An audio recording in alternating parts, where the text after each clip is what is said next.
Newsflash, sanctions don't actually work. Cool. They don't work. So what do? How do we stop Gaddafi? How do you stop Gaddafi? How does the government stop Gaddafi? He's using the military to bomb the citizens that don't like him and want him to leave. Okay, so no-fly zone. We're going to make him not fly his planes. He's a moron. He's mentally unstable. He's screwed up, and he's killing the citizens. The army protects the people. That's what they've always been supposed to do. Now they're killing the people. We've had pilots leave that country, get the plane, looking for somewhere to go. They're living in an asylum. There's military personnel refusing orders. What have the citizens asked for? One thing. They've said they can handle his ground troops. They've even, managed to get tanks and anti-aircraft guns, which is pretty cool. But they can't handle the planes. They can't handle being bombed from planes. They shell the crap out of the country. They bomb the country, the people, the towns and whatnot. So stop the planes. How do you stop the planes? How do you do it? You got to have the UN approval. Everybody's got to say, you got to do this. Ah! No, you don't have to get approval. Well, we go in, we're at war with the country, and we need protection because we fear. How do you fear him? Okay, simple.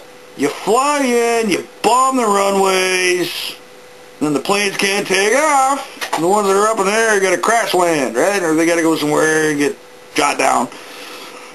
You can't take off. And then you leave an IOU, says, I owe you some runways.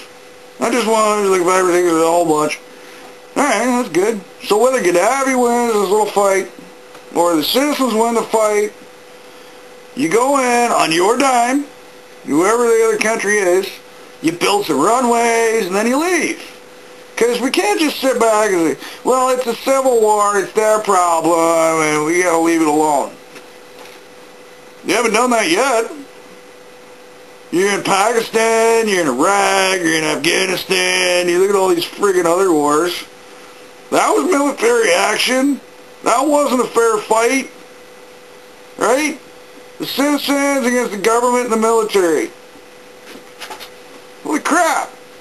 What do you know? It's not fair when a guy's a lunatic and moron. Alright.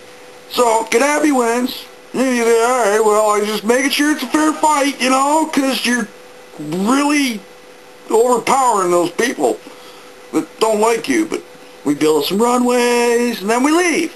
You fly in, you bomb the runways. You don't scratch the planes. Don't touch the planes. Right? You don't want the planes. You don't want to rebuild some planes. You don't hurt anybody. You just bomb the runways. Right? Simple stuff. It's good. Out of Japan. People, you don't get it. Everybody's like, why did they build it on a fault line? People live on a fault line. They need power. So you build nuclear power plants. For the cost, it's doing pretty good at producing power. You can put up like a whole bunch of frickin' windmills. Right? There's magnet generators and stuff, and carrying on, solar panels, green energy. I'll get into that in a bit. I'll go where you're a moron. Anyways, nuclear power plant is necessary. You got Tokyo. It's huge, technologically advanced city. They can handle it. They got problems going on. They can handle it. They're smart people. There's Suzuki, Honda, Toyota. It's all Japanese. Ah, yeah. So Japan is either sinking. Oh, wait a minute. It is. It's 2 feet lower, 8 feet east. What the hell? It moved. It's awesome. So when you think of a bathtub or something, you splash around in it. The island splashing around in the ocean. You go over and the wave goes out, and then it comes back. So, alright. We got the U.S. people being told to get the hell away from the plant, like 80 kilometers minimum right now. Canada figured, okay, well, we're going to send over some doctors and nurses, and then they were told to come home. Britain apparently is in on it too. So, why haven't anybody in Tokyo left yet? They got nowhere to go. What do? They go north, where a 30-foot 33-foot wall of water obliterated the East Coast? There's no houses there now. What do you do with millions of people? Right? Hey, we got the, closed borders everywhere. So instead of sending the aid to the people, right, if you're done with Gaddafi, you give him money and then leave it alone, and he gets a bigger military in case there's ever an uprising. Bring the people to the aid. China, you're right next door. You know that island to the east of you known as Japan? There's people on it. Right? People come to you, you kind of keep them quarantined so they can't start anything. You feed them, you give them a toilet, then you feed them some more and you give them a toilet. And then when they go back to Japan, they have a big IOU. Right? They'll pay you back. All you gotta do is feed them. You gotta keep people alive. That's people helping people. What do you know? People help. People don't help people anymore. We know that. Simple stuff. Canada, U.S., your governments, all the other countries in the world that depend on Japan, and Japan depends on you. Well, if we don't have Japan, then they won't have to depend on us. Well, they don't depend on you, moron. Right? You owe them money. All of you. I don't know who I'm talking to right now, but it's everybody. Alright.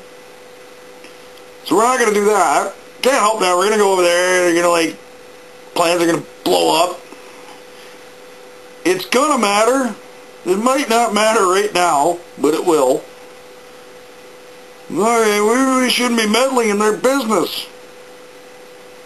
Fine. They're not going to do any business with you. That's fixed up.